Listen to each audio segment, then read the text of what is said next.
Davlatimiz rahbarining muborak Ramazon oyini munosib tarzda o'tkazish to'g'risidagi qarorida Ramazon mehr-muruvvat, ahillik va shukronalik oyi degan ezgu g'oyani o'zida mujassam etgan bir qator xayriya tadbirlarini tashkil etish belgilangan. Shunga ko'ra Buxoro viloyatida ham imom xatiblar tashabbusi bilan hududlardagi kam ta'minlangan oilalar vakillari uchun iftorlik xayriya tadbirlari tashkil etilmoqda. Iftorlik tadbiri uchun Buxoro shahrining Muxtor Ashrafiy mahallasida yashovchi Hasanovlar oilasi tanlangani bejizga emas. Oila sohibasi birinchi guruh nogironi, ammo juda g'ayratli. Taqdir taqozosi bilan aravachaga mixlanib qolsa-da, harakat va hayot uchun kurashdan aslo to'xtamadi.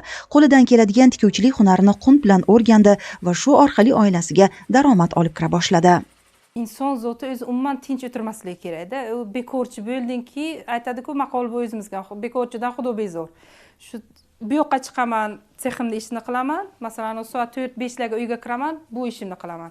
Ayol kishi nima qiladi? Bir ovqat qiladi, uyini yig'ishtiradi. Men ham shu uyimni ishini qilaman, qo'limdan kelgancha, qolganini bolalarim qilishadi, oilam qilishadi. Ovqatimni qilaman, qolgan payt nima ish qilasiz? Faqat uxlash, turish nima emas-ku, ishlaymiz.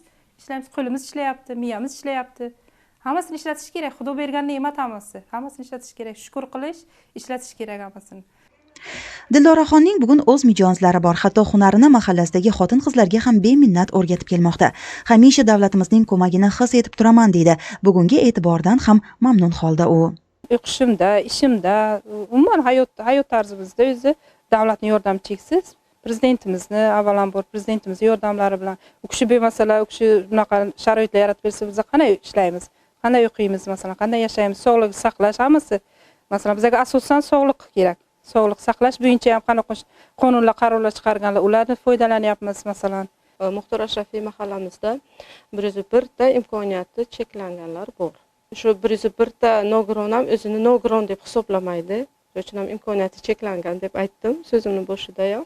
Har bittasi o'zi bitta kasb hunari bor qiladi, bajarib kelyapti. Ana shulardan bittasi masalan Hasanova Dildoraxon uylarida biz hozir.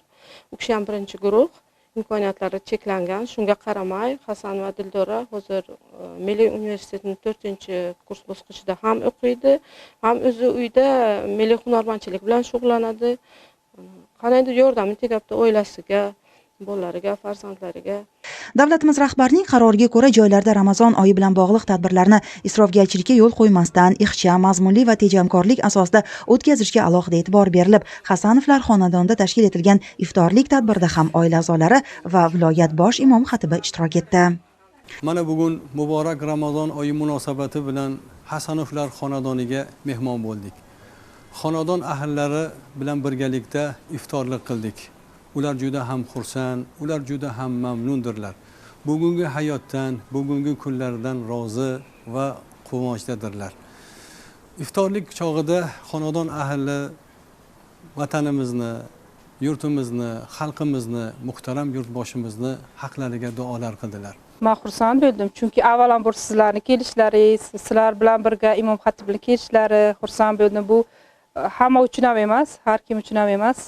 Uni eshitgan odam, qarindoshlarimga aytsam, sen xursand bo'lgansan, baxtli ayol ekansan, seni oldinga kelishyapti, shunchalik seni so'rab kelishyapti deb aytishganlarga undan ham xursand bo'ldim-da. Samimiy suhbatlar chog'ida keyingi yillarda mamlakatimizda inson qadri, huquq va manfaatlarini ta'minlash, jamiyatimizda tinchlik, do'stlik va hamjihatlik muhitini mustahkamlash, aholi ayniqsa ehtiyojmand toifalarni ijtimoiy himoya qilish borasida amalga oshirilayotgan keng ko'lamli islohotlar haqida so'z yuritildi. Hasanovlar oilasiga Ramazon tuhfalari ulashildi.